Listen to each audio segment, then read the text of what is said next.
Hello. Hello. Welcome. Hello, Constantin. I am here from Poland. My name is RENA, and we came here with Joanna from Semne Cusute, so we can speak with you. You are the director of this place. You are creator of this preserving the memory of about Cucuteni and the history about or prehistory of this culture. And I am here to ask you a few questions which appeared when I was discovering this exhibition. You gave us a tour, and this is what came from this inspiration. My first question is about the Cucuteni culture and how we can find connections between Poland and Romania through Neolithic cultures, through prehistoric cultures, and maybe Cucuteni. Okay. Unfortunately for you, Cucuteni is its evolution is in Romania and Moldova Republic and Ukraine, not in Poland. But we can connect Romania and Poland through Cucuteni because of the ideas and because of the imports of the artifacts from Cucuteni to funnel beaker, for example, or from funnel beaker to Cucuteni. They are contemporary, and funnel beaker is in Poland an important civilization of Chalcolithic. Which is the later civilization then? Chalcolithic or Eneolithic or Copper Age is one of the most important periods of the European prehistory, and of course we have more civilizations in this period, including Cucuteni and funnel beaker. They are quite contemporary, and we have imports of ideas and things or artifacts. It's very difficult to have proofs concerning the imports of raw materials because they are quite the same. But definitely we have connections between funnel beaker population and the Cucuteni population. And I want also to add, to pose this question because maybe you don't know, and would be great that you would tell. Because we are standing here, not without a reason. There is a reason for that. Because Cucuteni culture. Can you say what for you was the most interesting, or what inspired you so much that you are researching this culture through your scientific life, and you are focused on that? You are passionate about this culture. Why? Well, several decades ago, long time ago, in 1997,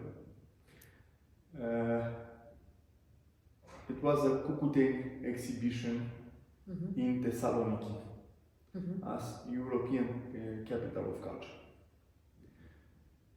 And the former director of this museum, of the Neamț National Museum Complex, in fact, the largest museum complex in Romania today, with 16 museums and 19 different collections, including the Cucuteni Museum and this important collection of prehistoric art, edited the catalog of the exhibition, and it was a chance for me to see the catalog, to buy the catalog, and everything started there, in Bucharest, in the National Museum of History. My professor colleague with the former director of this museum, and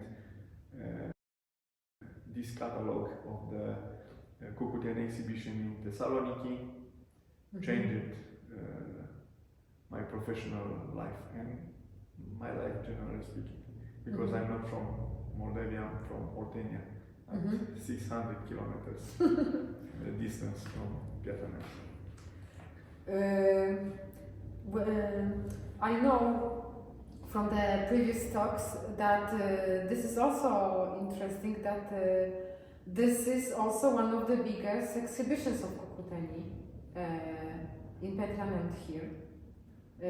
It is a special exhibition here at the Cucuteni Museum, because of course we have more museums in Romania and in Moldova or in Ukraine with Cucuteni Trypillia artifacts. Yeah, but most of them with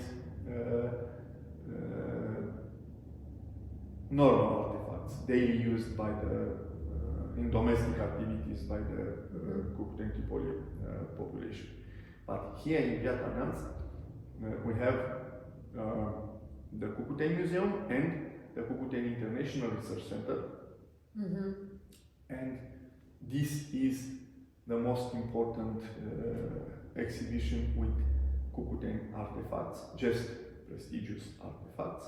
Yes. Yeah, masterpieces of the Cucuteni decorative art and Cucuteni figurative art, and also this is the most spectacular exhibition with prehistorical artifacts from Eastern Europe. Because you tell prehistorical, Yeah. it's normal for you because you are archaeologist. I am. All Europe, if not. Yes, but this is also beautiful because somehow it's interesting for me that this idiom appeared, that this word appeared as prehistorical. Yeah. Because from my view, philosophical approach, like I feel historical and prehistorical. There is this slight difference. And would you say something about this? Because there appears this situation that we understand history, but we don't think about prehistory the same way. Something appears in the meaning. Yes, the writing is the start point for history. Yeah? And before, this is proto-history, and before proto-history, it's prehistory. So, before we created writing as a way of communication, we have totally different words to communicate. And Yes. this exhibition also shows this, how people were communicating and preserving meanings. Because we are standing, for example, here, near the cult. Seeing the most spectacular cult complex of all Europe, discovered till now. Yeah? The famous Council of Goddesses from the famous tell site of Poduri in Romania. Yeah?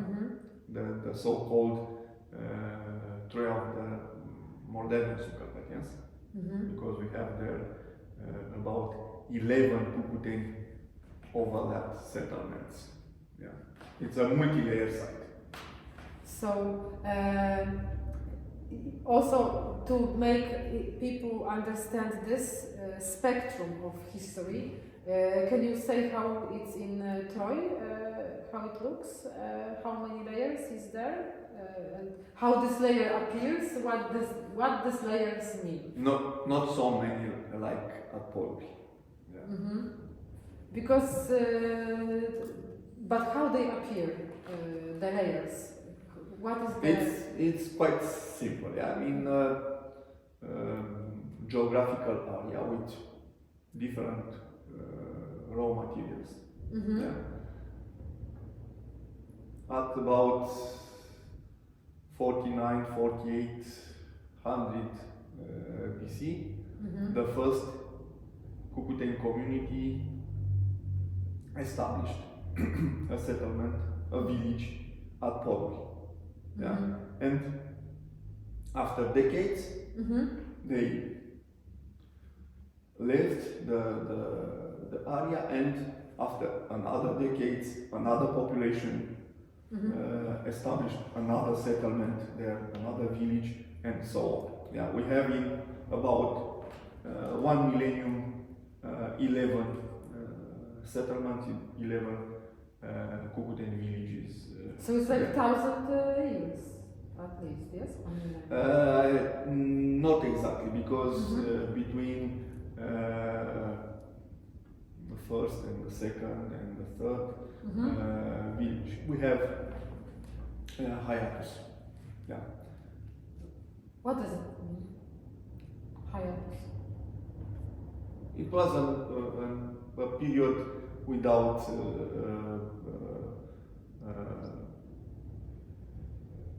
communities and without another village at Podul, but not just at Podul, because we have in the Cucuteni Trypillia area a lot of multi-layer sites. But Podul is extraordinary because it's a tail site, yeah, with 11, not 2 or 3 or 4 overlapped settlements or villages. It's with 11. That's made the difference. So in Podul were discovered these goddesses. Exactly, yeah. And the small one from there, the yes. Holy Family, another cool complex. They were discovered in the same cool construction, a sanctuary. And what makes them so special in the archaeology? Why? Because of course they are all together as 21, as a meaning of a community of the goddesses, community of the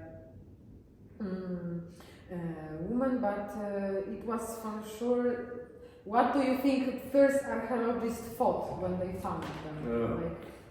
Okay, in fact, we have 3 cult complexes like this discovered in Cucuteni civilization. The first one in Sabatinovka, in Ukraine. The second one, from chronological point of view, is Podul. Yes. This one. And another one in Isaia. But they have 21 statuettes, 13 chairs, and different numbers of other small artifacts. But in Sabatinovka, the cult complex is not decorated. In Isaia, the decorations consist in incisions. This is the most spectacular because it's paint. Yeah. Which maybe I will tell, because now we see it is between 4900 and 4570. Exactly. 750 BC. So it means like the situation that they were painting as an expression also for meaning, and it was connected with clay burning. So this is like a invention, technology on the big scale. The invention is dated at about 6500 BC in Europe. In this part of Europe, with the first sedentary community in Neolithic called Starcevo Criș. Cucuteni is not the first civilization of this period, Neolithic and Eneolithic. Yes. It is the last from chronological point of view, but it's definitely the most important, the most spectacular, not just for this period, but also for the entire prehistory of Europe. And also I wanted to just ask you about and this. Starcevo Criș also has a lot of prestigious artifacts painted, So, especially vessels with the same colors, white, red, and black. white, red, Black. and black, yeah. From minerals, yeah, they are natural colors. From ferro-oxide, red, manganese oxide for black, and limestone for white. So Cucuteni was one of the Neolithic cultures, the last, but also what is their biggest, what do you think about their technologies? Can you say something about the technologies they achieved? It's absolutely unique. It's very high, and right now, with a lot of technology, a lot of different possibilities, we have no idea, and we can't reach the same technology and the same, if you want, apogee of the art like the Cucuteni civilization. Something is missing, yeah, and probably the skills, the knowledge, yeah, because we have quite enough data about from chemical and physical point of views, yes, about the Cucuteni pottery, but we have now the same experience, the same knowledge, the same skills, and so on. So I would ask then also about how do you feel, what do you think about your biggest discovery towards Cucuteni? Can you? Mine? Yes, or yours. Okay, good. Like as an archaeologist, as a person who is seeking in I have many discoveries. I can create a museum with my discoveries if it's necessary. It's very difficult to say if I have just one important artifact discovered, because for an archaeologist, yes, everything is really important. Everything is carefully registered and protected and promoted and so on. Yeah, I have many important discoveries from Cucuteni culture and also from other civilizations. Yes, I see. I see your point because it is treating with respect all the prehistory. Yes, Different of course, places. it's normal. It's a professional standard, if you want. Yeah, for any archaeologist.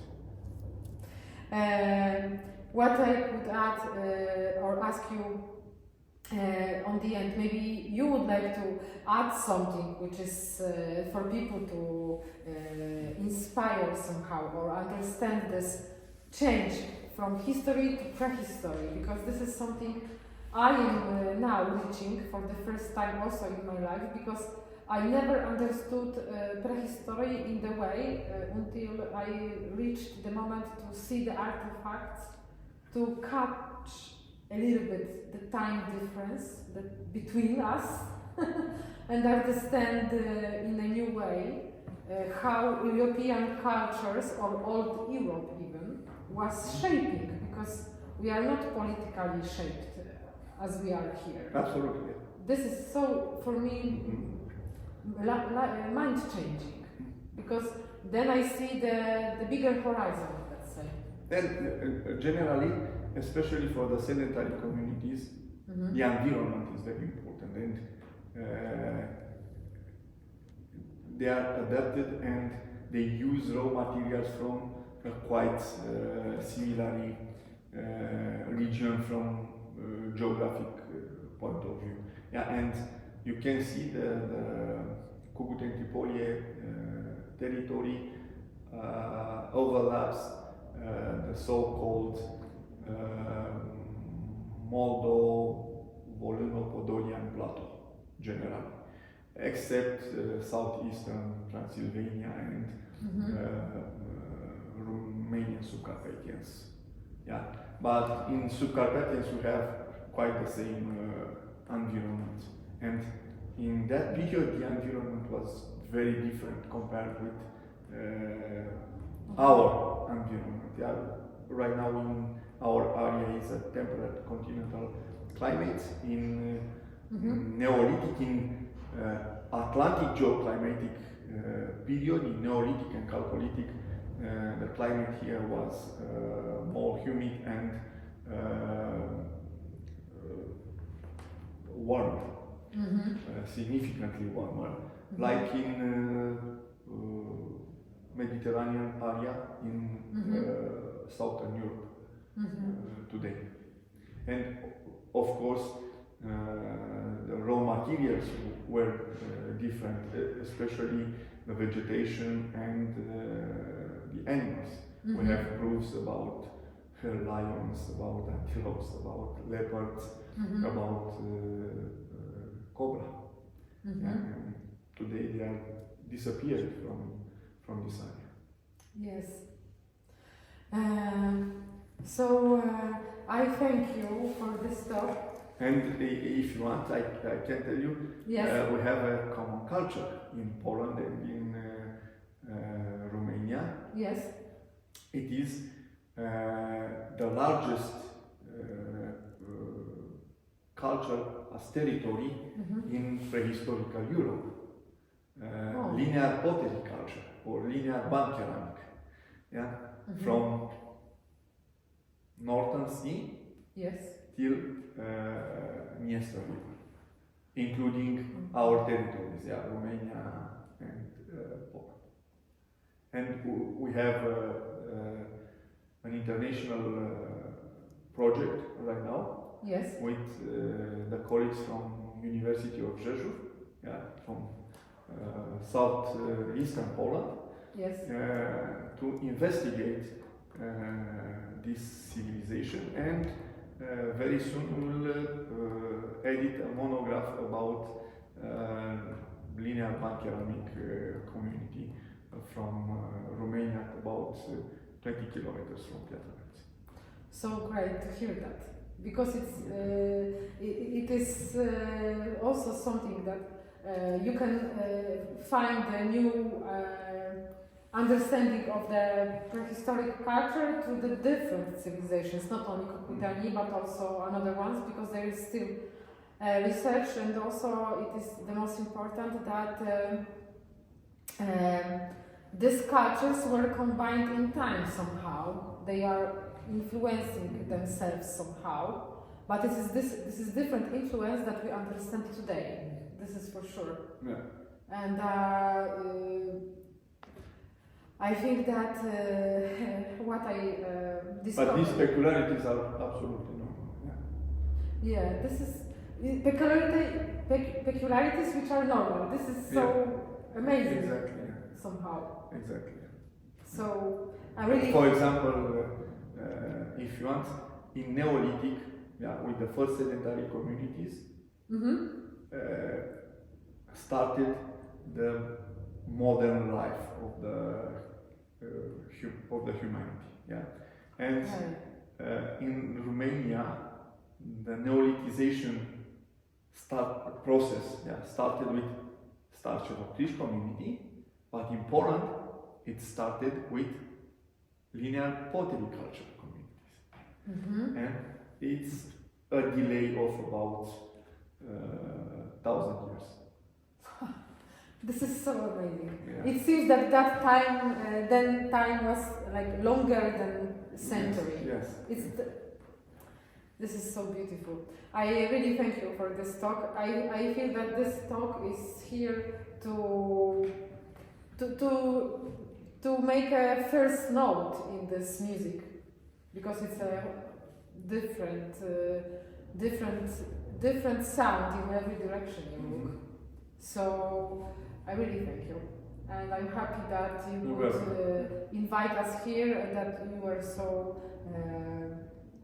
to talk about the old Cucuteni culture, but not only this, also about your different discoveries, and also I am happy that we are here and you are too.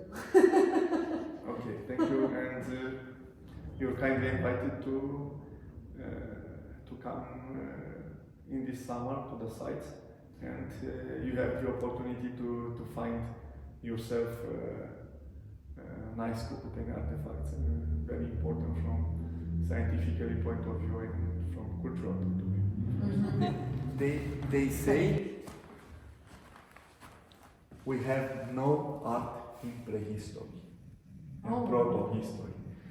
Art is something modern, but definitely it's not true. You have proofs. Yes, A lot of museums in Europe about the prehistorical art and proto-historical art. Yes, of course. Because what does it mean to create art? Is to use abstract thinking, is to create beauty or understanding of some kind. The colleagues from Moscow, they say it's a volunteer art, and this is not volunteer. Of course, it's volunteer. The prestigious artifacts are always made by special craftsmen, by potters, not by everyone in the house. That for what? And we have workshops discovered in the Cucuteni area. Different workshops. The places where they are doing specific. We have a specialization of the different artifacts, especially concerning the raw materials, because the raw materials have a major influence of the technology. I see. Yeah, we have workshops of pottery, workshops of lithic tools, polished tools or chopper tools, workshops of metallurgy, different. Definitely, we have a specialization, with special craftsmen, artists, Yes. which made these masterpieces of the humanity, if you want. So it means they were well paid, and in our time, the craftsmen and artisans are not recognized and well paid. It probably what is paying for them. Probably that was also different. What was payment for them? Because understanding, Maybe salt was the payment. Probably the craftsmen, the potterers, and the metallurgists, their social status in the community was absolutely special. They were probably admired, and also temuți, Respected and feared. Exactly, by the normal members of the community, because of their special skills And powers, superpowers. Exactly, to use the fire and to transform. They are magicians. The material, exactly. Exactly like we have magicians. In Eliade, sacred and profane, and craftsmen and artisans. Some explanations of the. And most probably they were definitely very special persons for the community. Most probably they had to practice some rituals before starting the act of creation. They wouldn't start just as waking up and going to create. No, it was a ritual it's for very creation. possible, and you can see every prestigious artifact, every masterpiece of the art is absolutely unique. We have no two similar artifacts. Yeah, this was for me yesterday when you told this. this is for me still something which I am trying to understand, or because today morning I wrote down the question and I tried to answer what is the end or beginning of repetition, because when you look on the vessels of Cucuteni, you see the repeated lines, the repetition of chosen by artisan craftsmen geometrical shapes, but then you told that there is no two the same vessels, for example, Exactly. which is so, because it changes totally. Or other prestigious artifacts, also, not just vessels. It is so amazing, because we are now repeating. It is Every piece is unique. This is also probably the reason. If you that want, the standard procedure is the same yes. for all of them, the artisans, the craftsmen, the potterers, for example, but definitely, except this standard, the artifact itself is different from one to another. Yeah, every piece is unique, absolutely unique. We have no two similar pieces.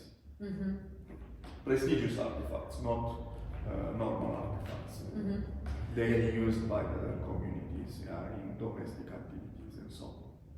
Because now, when you are saying about the same, you are mentioning, you are thinking about both form and pattern, or not pattern, here we should say decoration.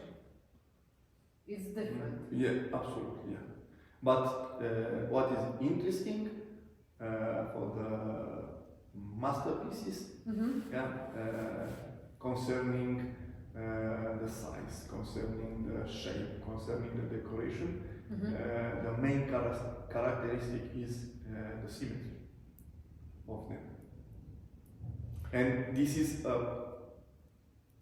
an evidence of the specialization.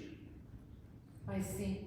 Yes, because if you have the 3D shape, as you Joanna were mentioning, it is so hard to create the lines on the 3D shape which are symmetrical from each direction, each angle, because it is a sphere you are treating with the flat line. It is hard for us now. And then they had... For me it's impossible. And for for us as archaeologists, also it is impossible to recreate these masterpieces today with our top technology, and so it's impossible.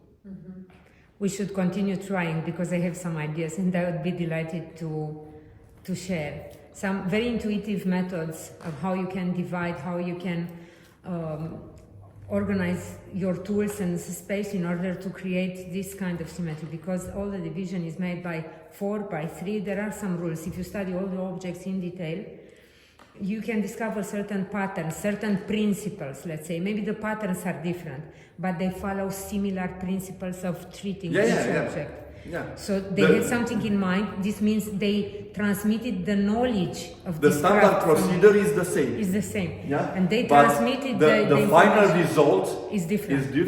And you assume this might happen because respecting the same principles. Exactly. Yeah.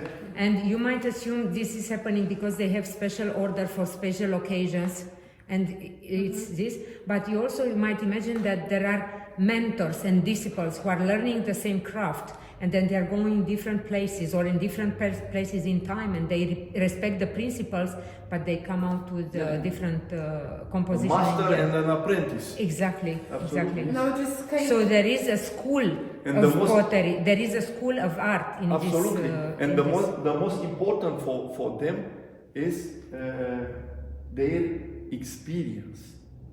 They transmitted the experience, they shared the experience. Yeah, the experience, the skill. Yes. Yeah. This is maybe also the reason why with this 21 figurines there is a vessel. There are vessels as symbols. I assumed that. Which This, vessel?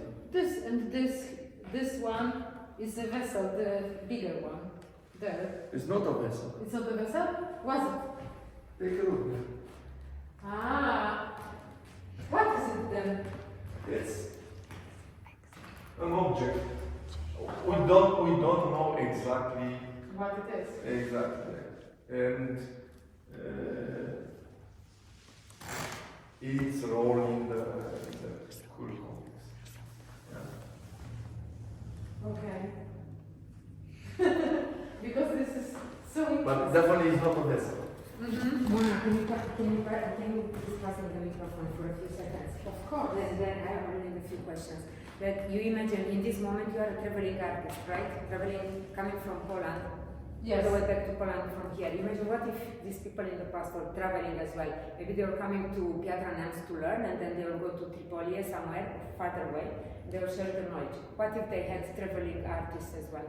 We are doing it today. Why not in the past? Yes. How would you feel to be a similar person as they were? Because otherwise, it's very difficult to imagine how this culture, this art, these symbols spread on such a large area. They were travelers, I think. At least they're artists. What if? For example, if you take a look to the map, you have different natural borders in the Cucuteni area. Yeah, we have southeastern Transylvania, divided by the large Cucuteni area by Carpathians, and then subcarpathians, from Carpathians to Siret River, and then in the Moldavian, Volhynian, Podolian plateau, we have the main interflows. Yeah, Siret Prut, Dniester, Southern Bug, Southern Bug, Dnieper. Yeah, we have peculiarities from a region to another, regional aspects of this civilization, like in Poland today, like in Romania today, yeah, in different historical regions. Yeah, but the unity in this diversity of the Cucuteni culture is definitely the same from Old River in Transylvania to Dnieper River in Ukraine. It's the same technology. Yes, yes, absolutely. I feel And the same pattern of the settlements and definitely of their social organization and hierarchization. Yeah. because if you move it to our nowadays time, it means that, for example, we have similar cities as a settlements. I mean, as an orientation, logistical City orientation. planning. City planning is the same, which is not happening. I can show you in my computer several Cucuteni settlements. It's a top class urbanization for that period in Europe. Does it look similar with anything found in south of Turkey, like Çatalhöyük and Göbekli Tepe? Does it bring any No, similarities? they are different, but they are absolutely spectacular. Yeah. Yeah. So different forms You of can see a special organization, for example, of the buildings inside settlement. Like rounded or? Exactly, and rows and circles and groups. Probably the groups are connected with the members of the same family. And Because so they on. were moving differently then. They weren't moving like us with the mechanic. You know, I mean cars or something. They weren't moving like that. How can you know? Because I thought round, because of when you look at the nature as an inspiration, roundness, it's more logical than squares. You know what I mean? Like when animals are traveling to the forest, they leave this kind of path, not straight lines. They look on that depends on the terrain. Exactly, the terrain is very important, the relief, and if you want to see something about these differences, I can tell you in the western Cucuteni area, here near Carpathians, we have smaller settlements, but we have multi-layer sites, yeah, because the first community definitely not erased everything around. I mean, the raw materials and another. The same area was quite useful and interesting for another community and so on. And we have multi-layer sites, but smaller settlements with few people. But in eastern area, in the flat area of the plateau, we have giant settlements with one layer, because this huge population of several thousand people erased everything around, and that area was not useful for another community to go there and to establish a second settlement. I can tell you, at Talianki in Uman region in Ukraine, we have a site with about 500 hectares of surface, with 2,000 buildings arranged in 12 concentric circles, and probably the population of this giant settlement was about 20,000 people. This is magnificent. Yeah, it's absolutely amazing. But some people try to put in the literature and also in our mentalities quite strange idea about the first cities in Europe, the Trypillian proto-cities. Definitely we have no cities in prehistory in Europe. Yeah, but we have these large settlements with a very complex organization and hierarchization of the population, of the buildings, of everything, if you want. Usually when populations decide to stay in a circular town, it's because everybody has equal distance to the center, and this means they define a center, define margin. And make a sacred space of... They have a sacred space, defined by ditches and palisades. Yeah, it's a limit, a border between the sacred space and the farm. In Romania, the economical space of the community. It's another custom in Romania. It's called versacul. When the population of a certain village grows too much for the resources around, they gather and they vote, or they decide who wants to go and define a new settlement with the same name. Because the environment cannot support them all. Usually they were doing this in the spring. This is why it's called versacrum. And usually the people who are youngest, strongest, they take the same plants cultivated in the village, the same name of the village, and they move further away, not to disturb the mother. It's the same in many countries in Europe. If you want, for example, stari Soonieci and novi Soonieci. Noua Suliță. Soloniți. It's also in Bucovina, Sulița și Noua Suliță. Because they, for the good of the community, they sacrifice to move away.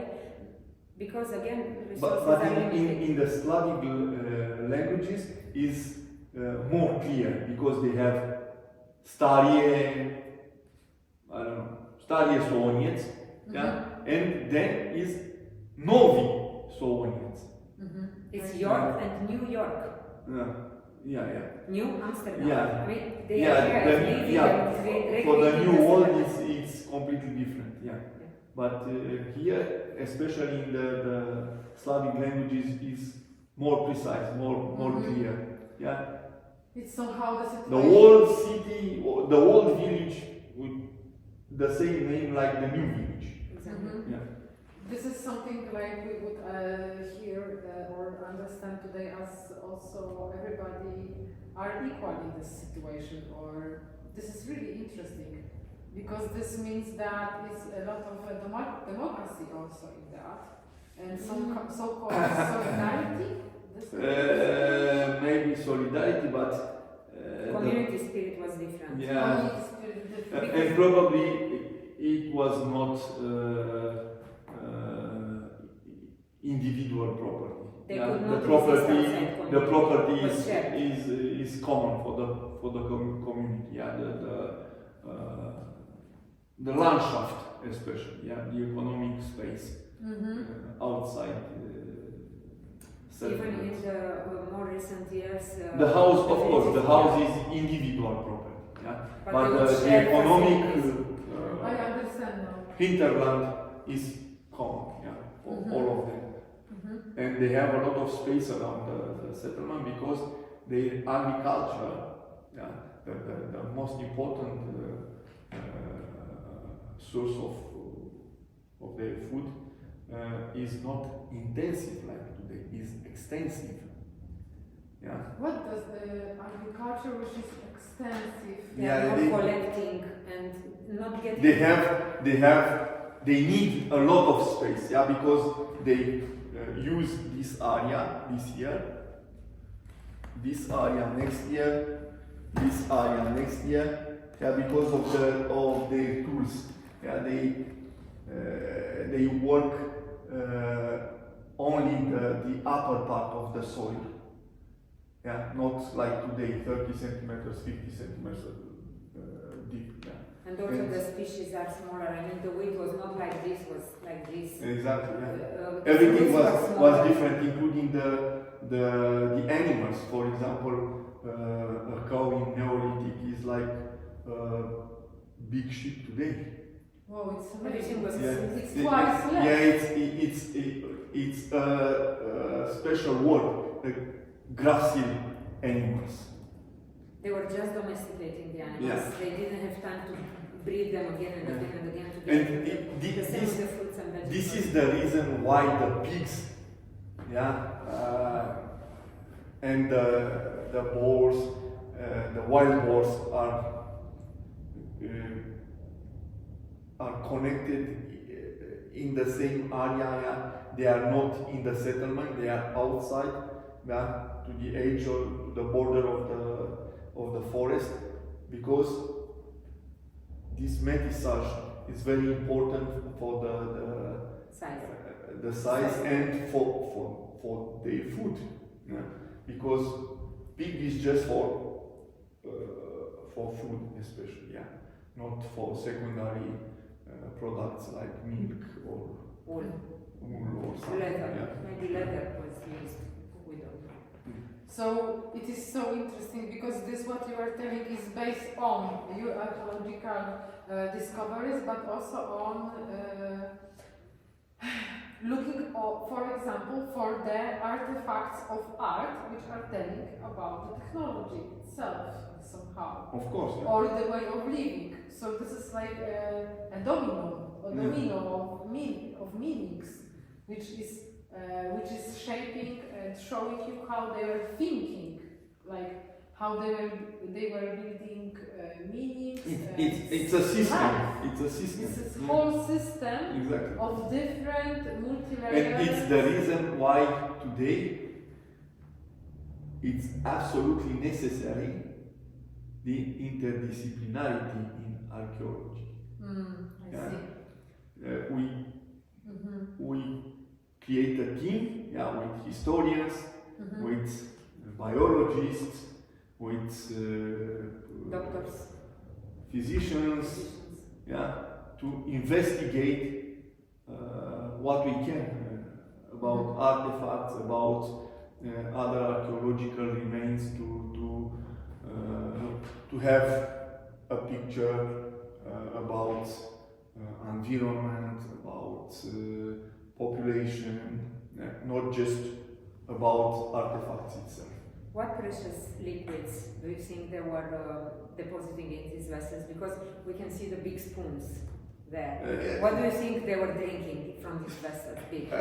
We have proofs about different drinks, aromatic drinks, and including wine. Yes. So probably they also had honey. Yes, at least from wild bees, But we have no proofs about this. But we have seeds of different plants, and we can. We have seeds of hemp for sure. Hemp seeds. No. There in the other museum, history and archaeology. What? În Muzeul de Istorie și Arheologie, în cel care e acum închis, era semințe de cânepă. Okay. Yeah, it's possible. Yeah. Le-am pozat eu acum. Yes, but it's difficult to say if they were smoking it or eating it. No, if it's intention in their domestic activity to collect and to have a crop next year. To have a crop of these plants, or is just like gathering in the grains, for example.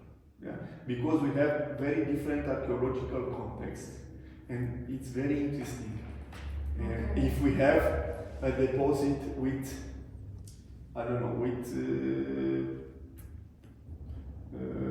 with triticum or wet or hordeu especially, if it is for food or for replant, it's very pure, without impurities of other seeds, wild seeds. Okay. But if it is a cultic archaeological context for gods, goddesses, and so on, it's full of impurities. They don't care about gods, because the gods can eat everything. And if you have a lot of data about the Roman period, in the same way, they don't care about gods.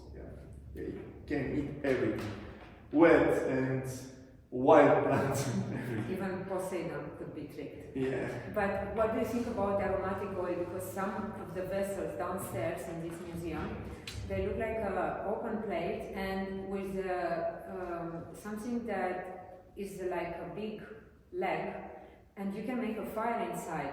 Since we decided they're the masters of fire, do you think they were using fire to heat up essential oils or something and make offerings to the gods? Do you think they were using this for medicine, like inhaling these essences, or maybe for massage?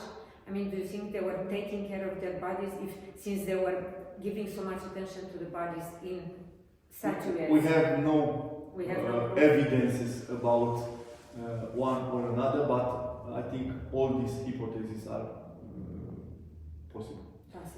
Did you ever discover it or had any kind of research on this double vessel?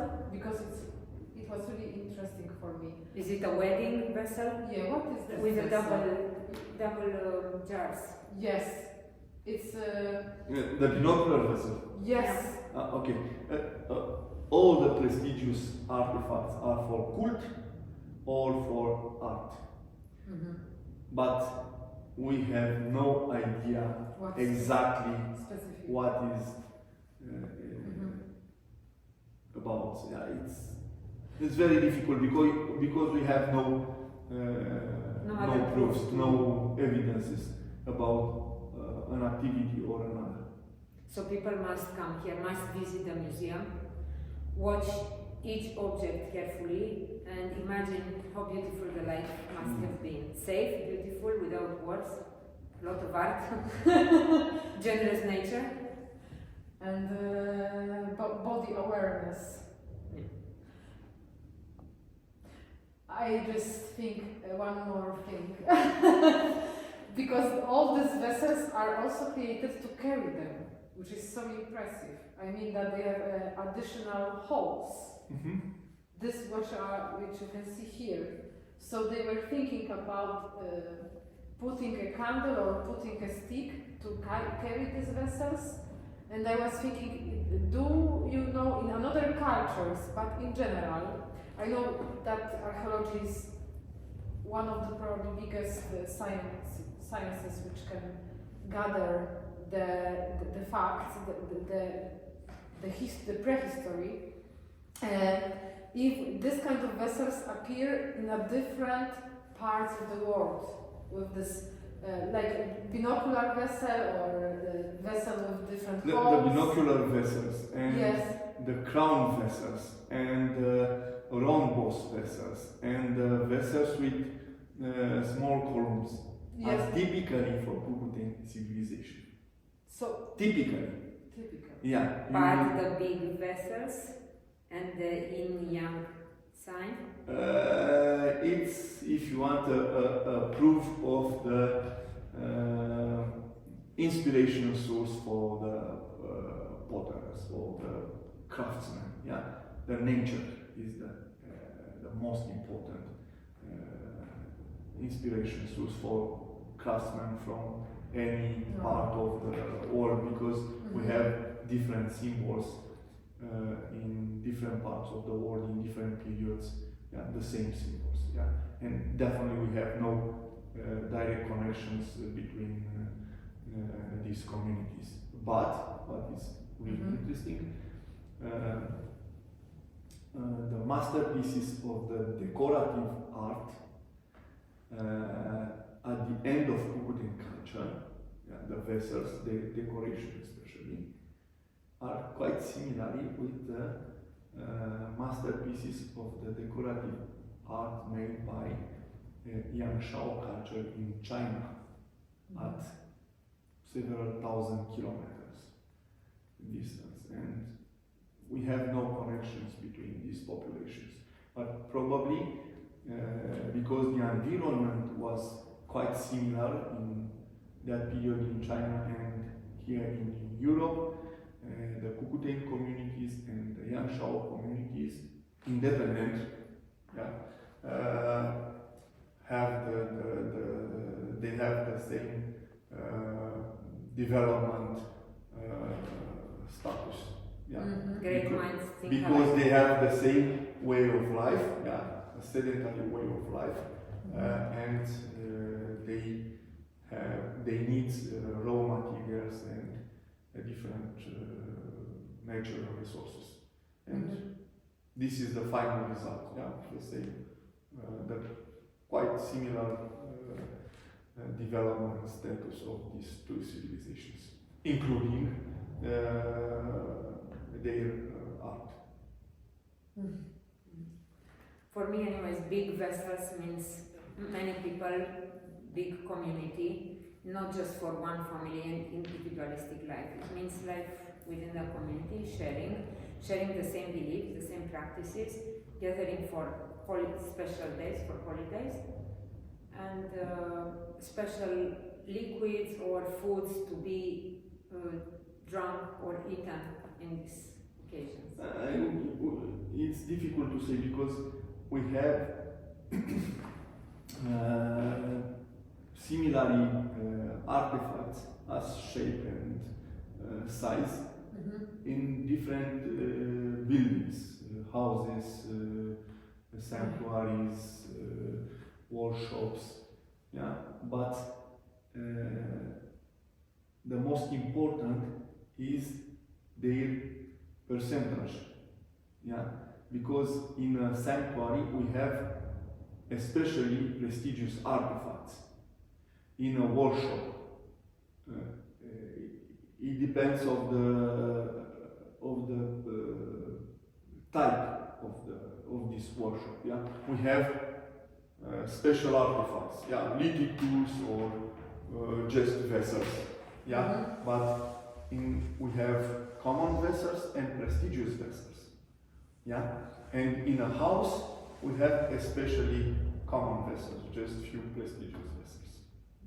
Yeah, it's normal because of their activities and of this specialization. Okay, a lot to think about. Yes, and also it is something which is it is something that You send me your email, yes, and I will send you a lot of references. Yeah. to the vessels. Especially Thank you. exhibition catalogs To know. to learn about this civilization. Thank you for this, because our plan is to create now clothes inspired by Cucuteni, exactly. Yeah.